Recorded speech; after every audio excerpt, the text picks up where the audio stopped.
Vamos a hablar de mejoramiento genético, vamos a hablar de uno de los grandes drivers de Pastor Genetics. Cuando formamos la empresa decidimos que íbamos a hacer una gran apuesta al mejoramiento genético local con el objetivo de generar variedades destacadas, de generar variedades disruptivas para los sistemas de producción de la región. Y desde que arrancamos hemos dedicado tremendos esfuerzos, estamos hoy trabajando en más de 30 especies y conceptos, y hoy vamos a estarles presentando 10. 10 de esos 30 especies y conceptos, los que entendemos son más disruptivos, algunos ya en el mercado y otros que están próximos a lanzarse. Tuvimos que hacer una selección y ahí vamos. Primero queríamos decir que no hay misterio, es decir, esto se hace trabajando mucho, trabajando fuerte, y para eso se precisa un gran número. El mejoramiento genético tiene que ver con evaluar muchas plantas. Por supuesto que elegir muy bien a dónde vamos, saber de qué partir, pero también el incluir muchas plantas. Este año, entre las casi 40.000 plantas que produjimos en Uruguay y las más de 10.000 que produjimos en Brasil, llegamos a un número muy importante, que seguramente nos ubica entre los programas más importantes de mejoramiento de forrajeras de la región. Sin duda el mayor privado en cuanto a esfuerzo actual en todas las especies que hacen a los sistemas. Vamos a comenzar, les decía que vamos a trabajar sobre 10 conceptos.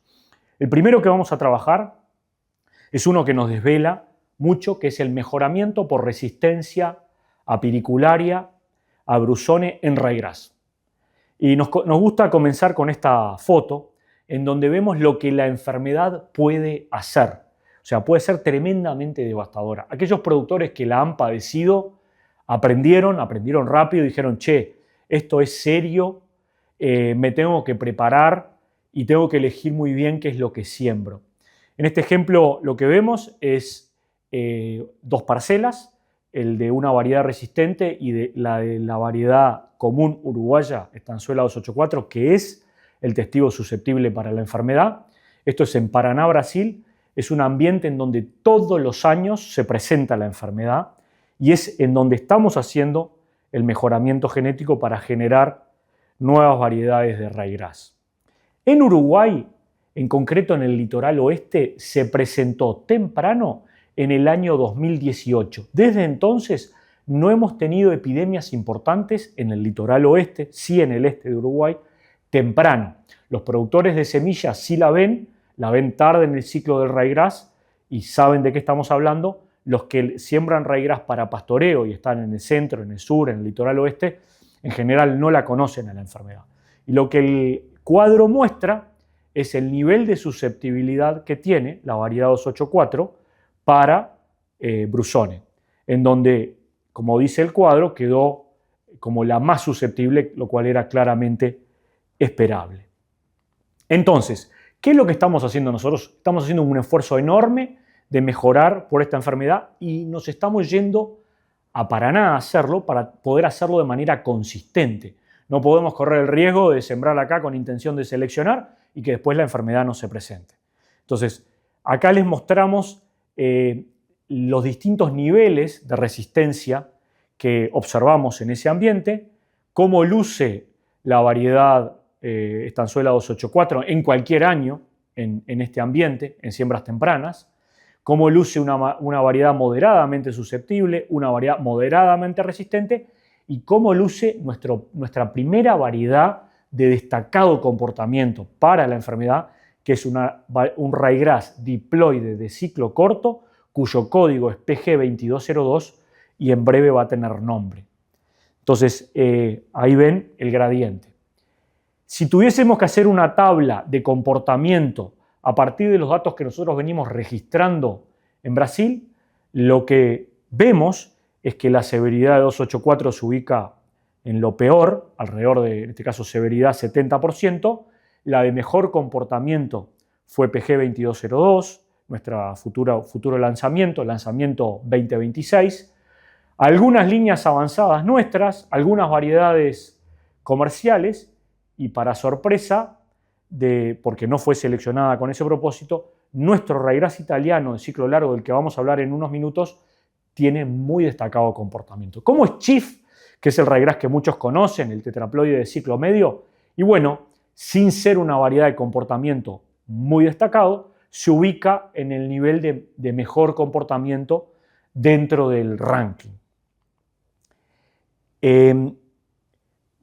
Terminamos este pequeño segmento dedicado a la enfermedad piricularia, brusón en ryegrass, mostrándole los surcos de observación de este año, en donde pueden ver las dos repeticiones que teníamos de los surcos y entre las líneas rojas los progenitores de la línea 2202 y la línea 2202. Y lo que se ve claramente es un gradiente en donde 2202 demuestra el progreso genético que logramos a partir de la selección en este ambiente en el que seguimos trabajando y en particular estamos trabajando para generar un ryegrass tetraploide de ciclo medio de muy destacado comportamiento a la enfermedad.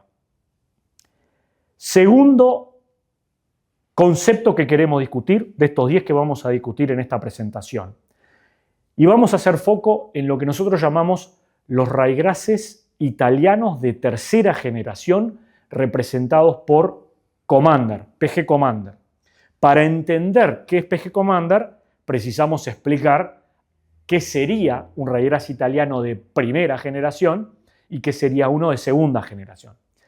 Por ryegrass italiano de primera generación nos referimos a la genética nacional representada por Iña Titán, un lanzamiento de Iña de muchos años, y como dice ahí, su origen fue el de la estanzuela matador y otros cultivares europeos, un ciclo largo. Los ryegrasses italianos son de ciclo largo, tienen algún requerimiento de frío pequeño, y si los sembramos tarde no florecen. ¿Cómo es su producción de forraje y cómo se distingue uno de primera generación de uno de segunda generación?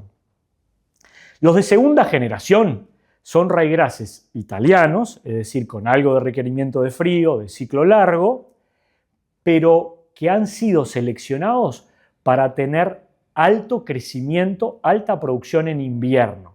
Y esto fue un trabajo pionero que se realizó en Nueva Zelanda, en donde se encontró genética del noroeste de España que tenía la particularidad de reunir ciclo largo con alta producción invernal. Y ahí surgieron los ryegrasses italianos de ciclo largo de destacada producción invernal, que es difícil conseguir en Europa, porque en Europa lo que buscan es que esos ryegrasses de pequeña duración, de 2-3 años, en invierno estén más bien quietos y toleren el frío, a diferencia de lo que buscamos en zonas más transicionales como Nueva Zelanda, Australia o nuestra zona de América del Sur, en donde lo que queremos es crecimiento en invierno. Entonces, en este gráfico lo que les mostramos es la diferencia en producción de otoño-invierno entre un ryegrass italiano de primera generación, de segunda generación y 284. Y lo que pueden ver es que un ryegrass de primera generación está un escalón importante abajo en producción de otoño-invierno. Resigna pasto en pleno invierno. Mientras que uno de segunda generación no resigna producción de otoño-invierno y obviamente se destaca mucho también en la producción de primavera. Esa es la definición de segunda generación. ¿Y en qué se distingue Commander, es decir, un ryegrass de tercera generación, de uno de segunda generación? Se distingue en su excelente comportamiento a roya de la hoja. Y como podemos ver, eso se ve y es fácil de seleccionar y fue lo que nosotros hicimos. Seleccionamos un ryegrass de ciclo muy largo, muy sano, muy productivo, que en estas imágenes pueden ver cómo luce en plena primavera y cómo se distingue de los ryegrasses tetraploides de ciclo medio y de los ryegrasses, digamos, de ciclo más corto. Es decir, muy vegetativo, muy verde. Realmente, cada vez que llevamos a productores a ver este ryegrass a nuestro campo experimental, quedan fascinados, nos dicen, che, ¿cómo es que no lo estoy usando más? Tan lindo, tan productivo, tan vegetativo en estas fechas. Compartimos otra imagen en donde pueden ver las diferencias en comportamiento a roya de la hoja con un ryegrass italiano de segunda generación, muy evidente, muy claro. Los primeros kilos de PG Commander van a estar disponibles el año que viene y sin restricciones ya para el 2027. No podemos dejar de mostrar lo que ha sido el comportamiento de esta variedad en los ensayos oficiales. Ensayos de los que participan 30, 31 y a veces más variedades y sistemáticamente Commander liderando las tablas de producción porque produce mucho en otoño-invierno y produce muchísimo en primavera. La foto que ilustra este slide la tomamos el año pasado, el 4 de diciembre. Miren cómo lucía este ryegrass en esa fecha. Extremadamente vegetativo, extremadamente verde, lindo para estar en pleno pastoreo, para seguir produciendo mucha carne o mucha leche en un momento del año en donde las pasturas se empiezan a quedar. Tercer concepto. Ahora vamos a hablar de festuca. Vamos a hablar de 3 festucas que van a estar ingresando al área comercial a full en el año 2027. Pero para introducir a estas 3 festucas queremos presentarles este gráfico. ¿Qué es este gráfico? Este es un gráfico que hicimos tomando toda la base de datos de la evaluación de cultivares de festuca y lo que hicimos fue catalogar a todas las variedades evaluadas por su ciclo con respecto a la variedad estanzuela tacuabé. Y esas son cada una de las clases que ven abajo, desde algunas que son de ciclo más corto a algunas que son de ciclo mucho más largo. Y luego lo que hicimos fue calcular la producción de forraje referida a la variedad tacuabé para cada uno de esos grupos. Y encontramos una muy fuerte relación entre ciclo y producción de forraje. Las variedades más productivas son de ciclo corto y las variedades menos productivas son de ciclo largo. Y eso hace que las de ciclo muy corto rindan más, en este caso un 6% más, y las de ciclo muy largo estén por abajo del 100, por abajo de la media, digamos. Entonces, ¿cómo son estas 3 nuevas variedades de festuca? Son los que nosotros llamamos festucas disruptivas, las rompecurvas, por decirlo de alguna manera bastante gráfico. ¿Por qué? Porque como pueden ver en el gráfico, se aleja mucho de lo que uno hubiese predicho en función de su ciclo. En primer lugar, queremos hablar de nuestra festuca de ciclo largo, PG Princess. PG Princess tiene un ciclo que es un poco más de 20 días más largo que tacuabé. Yo diría que casi 30 días más largo. Deberíamos proyectar una producción de forraje por abajo del 100 y sin embargo está un poquito por arriba del 100. Es decir, es una festuca de ciclo largo muy productiva y los datos nuestros lo vienen confirmando de manera sistemática. Los datos de la evaluación de cultivares también. En el tercer año del ensayo sembrado en 2023, la evaluación de cultivares viene liderando la producción de forraje. O sea, una festuca muy productiva, una festuca de hoja fina, muy densa, como pueden ver en las imágenes, en plena primavera con muy pocas cañas, muy vegetativa. Hicimos evaluaciones de calidad de ese forraje que estamos viendo y realmente se destaca.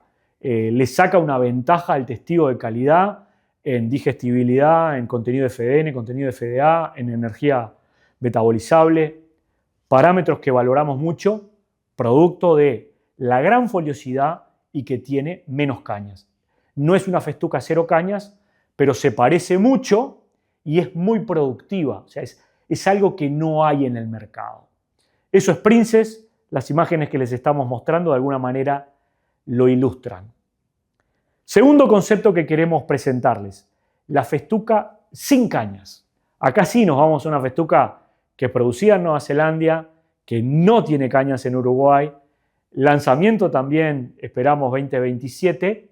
Es una festuca que debería estar por abajo del 90%, nuestros datos dicen que está un poquito por arriba del 90% en producción de forraje, lo cual es tremendamente alentador, y quienes han podido ver a esta festuca en nuestro campo experimental, las imágenes que estamos compartiendo ahora, de alguna manera confirman de que es un camino muy válido y es un camino disruptivo para esta especie que conocemos tanto, que valoramos tanto por su piso, por su persistencia, por lo que nos aporta en nuestros ambientes transicionales, ahora en una variedad que no tiene cañas, que es muy fácil de manejar, que es muy foliosa y que además tiene una productividad que supera a algunos ejemplos anteriores que han sido intentados en el mercado uruguayo. Por último, queremos presentarles a la festuca de ciclo medio, PG2303. Esta está en producción en Nueva Zelanda, ya está en la evaluación de cultivares. Es un ciclo intermedio, es decir, unos 15 días más largo que Estanzuela tacuagué, y su proyección de producción es muy, muy alta, siendo que es una festuca densa, de hoja fina, muy interesante. Entendemos que va a ser la tercera festuca disruptiva, rompecurvas de Pasture Genetics. Todavía sin nombre, esperamos poderla lanzar en los primeros kilos en 2027 y con esto tener un portafolio, la verdad que entendemos nosotros, bastante insuperable en lo que tiene que ver con la principal gramínea perenne de los sistemas ganaderos y lecheros. Ahora queremos destinarle un minuto a hablar de el Dactylis tenderly. ¿Por qué?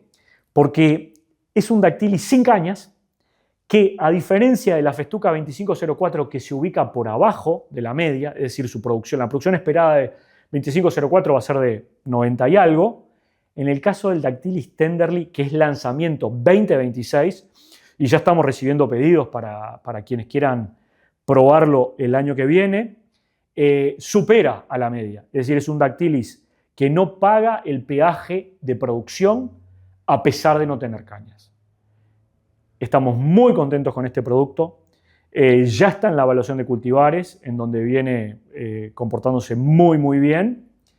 En las imágenes que les estamos mostrando, que registramos ahora, en plena primavera, lo que ven es un material extremadamente folioso, extremadamente productivo, sano, con un tremendo rebrote que ya venimos evaluando hace un tiempo y podemos confirmar que no tiene problemas de persistencia ni nada que lo pueda inhabilitar. Por lo tanto, lanzamiento 2026, Dactylis sin cañas, otra variedad disruptiva de Pasture Genetics, el Dactylis tenderly, y que algunos van a poder estar probando ya el año que viene.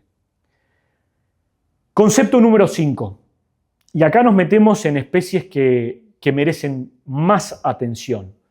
Bromus auleticus. Y además es un ejemplo de 3 que vamos a mencionar, en donde estamos trabajando con agrónomos y productores inquietos. En este caso, José Luis Zorrondegui nos llamó un día, nos dice: che, ¿sabés que colecté un Bromus auleticus y me gustaría evaluarlo? Me gustaría ver si tiene un lugar en los sistemas de producción, me gustaría ver si podemos desarrollarlo juntos. Esto ya hace algunos años. Comenzamos a producir semilla, a evaluarlo, a ajustar prácticas y descubrimos una variedad que nos tiene muy contentos. Extremadamente folioso, con una hoja ancha, glabra, es decir, sin pelos, muy productivo. Como pueden ver en las imágenes, anticipamos que vamos a poder producir mucha semilla porque se induce muy, muy bien. Y en la franja que están viendo ahora, descubrimos una característica que entendemos que es muy importante, que es la de que si sembramos temprano, podemos establecerlo con éxito y tener una muy buena pastura en el primer año. Esa franja que están viendo ahora se sembró en marzo de este año, emergió en abril y la vamos a cosechar este año. Entonces, fue la evidencia que precisábamos para alentarnos a ir para adelante fuerte en el desarrollo de esta variedad que tanto precisamos, que la vamos a poder usar de 2 maneras: para pasturas sembradas de muy larga duración, no sabemos cuánto, mucho, simulando esto que les acabamos de mostrar en la franja, y también para mejoramiento del campo natural, para reintroducirlo en donde estuvo y quizás por manejo lo perdimos, por sobrepastoreo. Sabemos que se instala muy bien al voleo y además resiembra muy bien, por lo tanto son atributos que la hacen una especie interesante. Vamos a estar produciendo semilla y anticipamos que próximamente, digamos en un par de años, va a estar en el mercado. Sexto concepto, mejoramiento genético de Holcus, otra especie que nos llegó por un productor inquieto, en este caso pareja, que tenía una línea que él venía multiplicando. Hicimos un plantel, la verdad es que no sabíamos mucho por dónde ir, quizás no le habíamos dado suficiente reconocimiento a los aportes que la especie podía hacer, y rápidamente descubrimos que había dos cosas que podíamos mejorar rápidamente. Y en las fotos de enero lo que podemos ver es que había unas pocas plantas extremadamente sanas y de ciclo largo. Por ahí fuimos. El incremento que están viendo en imágenes ahora es el que surge de las plantas que seleccionamos en ese plantel. Esto se trasplantó en enero, lo cuidamos, lo cortamos, lo fertilizamos y ahora vamos a cosechar la semilla que va a fundar a la nueva variedad que vamos a estar incrementando y evaluando, pensando básicamente en usarlo como pastura sembrada, quizás incluso como opción para rotaciones con arroz. Vamos a estar trabajando sobre ese concepto y también, por supuesto, para lo que es su uso más tradicional de mejoramiento de campo natural, en donde se ha usado en la zona este, con cierta dificultad para disponer de semilla. Entendemos de que esta variedad de ciclo largo sana puede ser una muy linda novedad. Séptimo concepto, y acá vamos a hablar un poquito de Achicoria jaca, una chicoria que ya está comercial. Más que presentar la variedad, insistir con un concepto con el que venimos machacando, en particular en los videos que sacamos todos los viernes, hay varios que refieren a jaca. Descubrimos que es una especie muy productiva y que no hemos usado con la intensidad que la especie merece. Entonces, en estas imágenes que están viendo ahora, están viendo el rebrote de 30 días, es decir, muchísimo pasto, con un contenido de materia seca bajo, que anda entre 10 y 12%, pero con tasas de crecimiento que son verdaderamente increíbles cuando realmente tenemos el tapiz formado por achicoria, que puede tener otras especies acompañantes, pero no pueden faltar las plantas de achicoria. ¿Cuánto puede producir?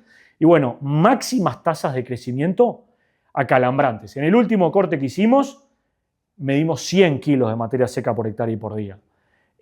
Por supuesto que a nivel comercial va a ser difícil llegar a esos valores, pero lo que queremos es que se lo propongan como un objetivo, como una meta, e intenten llegar a algo parecido. Hay dos momentos del año en el que flaquea un poquito, cuando aprieta realmente el verano y falta el agua, sigue produciendo, pero ya es a tasas de 40, 30 kilos de materia seca por hectárea y por día, y en cuanto llueve nos vamos a valores altos, y en pleno invierno, digamos en junio, estamos también con tasas un poquito menores. O sea que alentarlos a usar achicoria de esa manera y a que prueben la achicoria jaca, que ya está comercial. Octavo concepto de los 10 que vamos a estar discutiendo en esta presentación. Trébol rojo PG Baquiano. Trébol rojo que hicimos seleccionando plantas persistentes, productivas, sanas, lindas, de viejos semilleros y viejas pasturas. Nuestra intención era mejorar persistencia, poder tener un trébol rojo para usar en pasturas que dure 3 años. Y no solo logramos eso, sino que además logramos un trébol rojo que se destaca sistemáticamente en producción de forraje. Como ven en el gráfico, este trébol rojo quedó primero en 6 de los 8 ensayos, combinaciones años y ensayos que muestro en el gráfico. ¿Sí? Muy productivo. En promedio un 8% más de forraje que la variedad testigo estanzuela 116.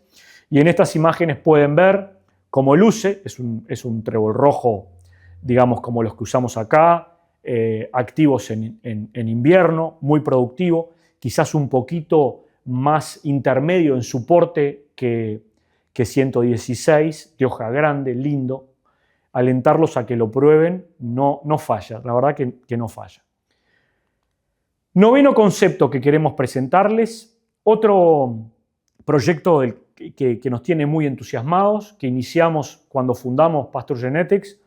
Nos reunimos con Rafael Gallinal y le planteamos la posibilidad de juntos seleccionar lo que vamos a llamar Rincón Plus, que es trabajar sobre la variabilidad que hay dentro de esa variedad que él desarrolló con tanto esfuerzo, intentando generar una variedad de mucho vigor, productiva, un poquito más sana para arrolla de la hoja, de muy buena implantación, que nos permita seguir usando esta tremenda especie en nuestros sistemas de producción ganaderos. Las fotos pueden ver distintas situaciones en donde fuimos seleccionando y les mostramos también algunas imágenes de la nursery, en donde pueden ver las plantas, el desarrollo que tienen. Vamos a estar cosechando semilla para luego ir a un incremento y finalmente poder lanzarla al mercado. El último producto que vamos a comentar, la última variedad, concepto, que entendemos que también está faltando en los sistemas, es un Lotus pedunculatus tetraploide que sea muy productivo desde el punto de vista de producción de semilla y nos permita cumplir lo que siempre le pedimos a Macu y que, producto de su escasa producción de semillas, no ha permitido tener la difusión que la especie se merece. Extremadamente persistente, muy adaptado a los ambientes húmedos, muy productivo y con el carácter de tener taninos que facilita su manejo. En las fotos se están viendo Macu con una cruz y el 2201 muy florecido y pueden ver las chauchas que se forman en esta variedad. Por lo tanto, de alguna manera todo el mejoramiento que fuimos haciendo fue permitiendo resolver ese problema conservando las características de productividad y de persistencia que tiene la especie. Anticipamos que vamos a tener el primer semillero comercial el año que viene y que pronto lo vamos a tener en el mercado para poder cumplir lo que le pedimos a la especie.